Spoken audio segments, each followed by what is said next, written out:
Eto si Mang Sito, ang tagapangalaga ng isang paraiso. Nakakatawang makita na may isang tao na nagmamalasakit sa kalikasan.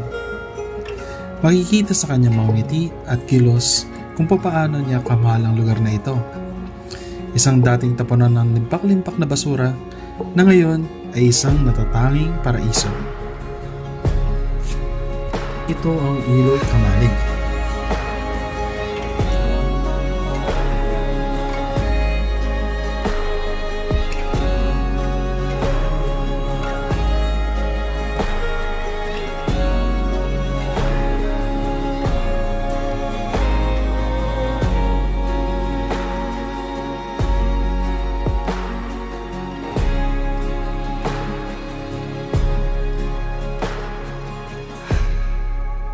Ang totoo po niyan, ito, dati sa basurahan. Na hayop. Napalinis natin sa loob ng 8 taon na yata o 9 taon na ito. Pero nakilala siya ng pandemic. Ganito kainit ang pagsalubong ni Mang Sito sa kanyang mga panauhin. May inilaan siyang oras para sa lahat ng turista dito. Nakakataba ng puso kung papaano niya ito pinapahalagahan. Ultimo, pitching fee and entrance fee ay di siya na nangihingi sa mga turista. Kaya isa ito sa mga bagay na napamangha kami. Bilang isang camper, dapat obligasyon natin na kung anong linis ang ating dinatnan, ay yun siyang linis din ang ating iiwan. Maraming nagka-camping dito, Biyernes, Sabado. Kaya yung araw ng mga Sabado, Punuho, no? Iniiwasan nila yung meron kasing iba na ang gusto yung hindi masyadong maraming tao. Yun din po kasi yung parang peace of mind din po talaga. Pero ang ganda po ng lugar kasi parang na-maintain yung yung area. Dati sir, nung pandemic, ang ginawa ko, meron akong arang doon para nasasala yung mga dumi na naagos. Ngayon, dahil lang social media, malakas lagi ako nananawagan sa mga kabalin. Ngayon, wala na akong arang doon, wala na naaano. Ayun nga po yung maganda, yung parang kahit wala na akong parang maintain pa rin. Halina't samahan niyo kami sa isang buong araw na pagkakamping dito sa Ilog Kamalig.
Dito na yun.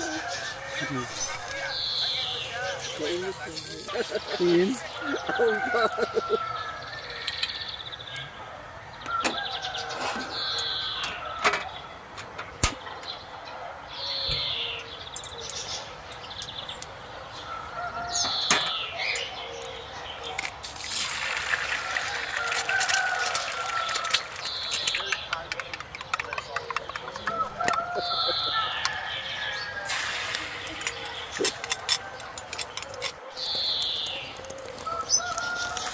Alala mo, bili tayo ng green.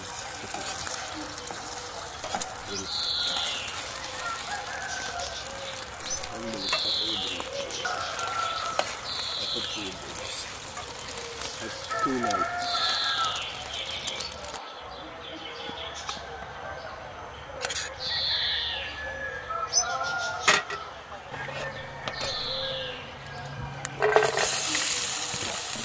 Ano natin ba sa ano? CDF, ano naman ito? Sponsor. Baka naman. Baka naman.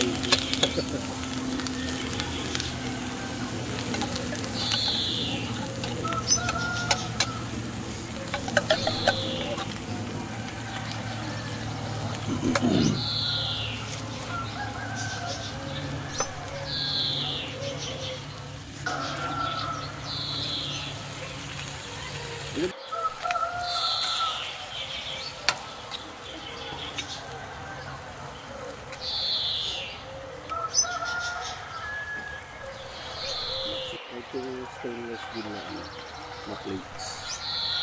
Parang hindi mabigat. Yeah.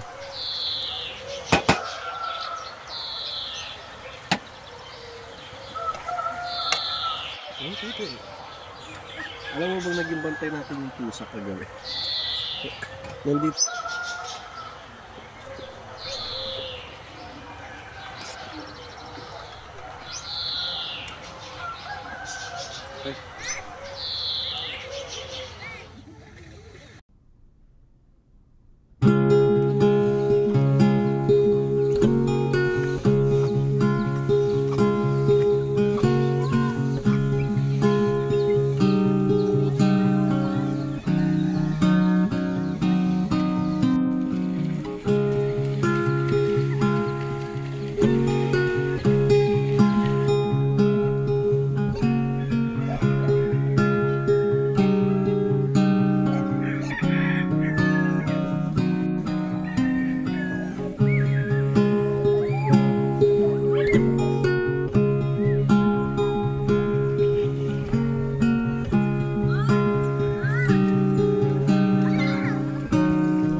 Ito ang pinakamahirap na oras para sa isang camper.